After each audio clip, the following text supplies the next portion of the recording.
Transform any picture into a watercolor masterpiece with just a few simple steps. No paintbrush needed. Whether it's a portrait, a landscape, or a favorite memory, I'll show you how to bring it to life with a beautiful artistic touch. Now let's get started. So guys, once you log into your Canva account, you're going to choose a custom size. I'm going to choose 8 by 5 inches, okay? Once that is pulled up, I'm going to go to elements on the left, and I'm going to type in woman smiling, okay? I'm going to click on photos, and I'm going to find a nice picture of a female smiling. So guys, I'm going to use this girl here. Next thing guys I want to do is go to apps on the left side. I am going to type in the word art,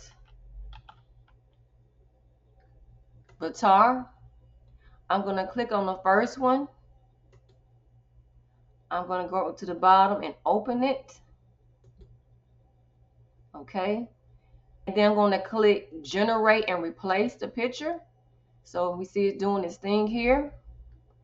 May take a few seconds. Okay guys, so once it's done, we're going to crop her a little bit, okay?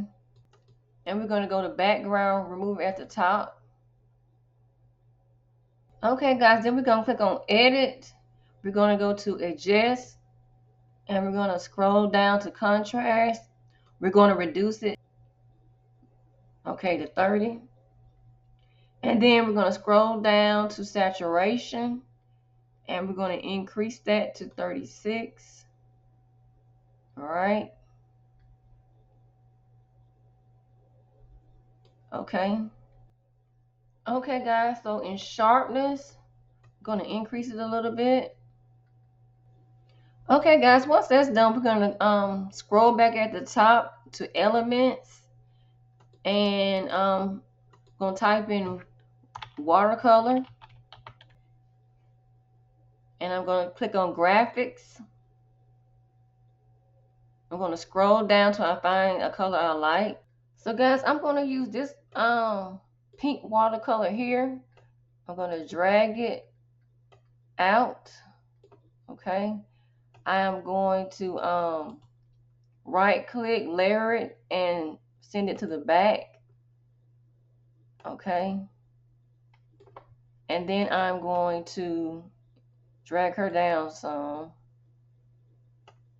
and increase her size.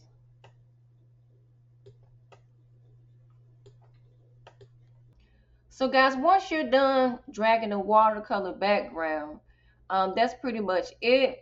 And this does look good to me. The next thing you want to do is go to the right corner, click share, and download it as a PNG. And that's pretty much it. So guys, now that you've learned how to create watercolor art from any photo, you should give it a try and share your results. So guys, if you like this video, please remember to like, share, and subscribe. Until the next time, thrive with Darlette.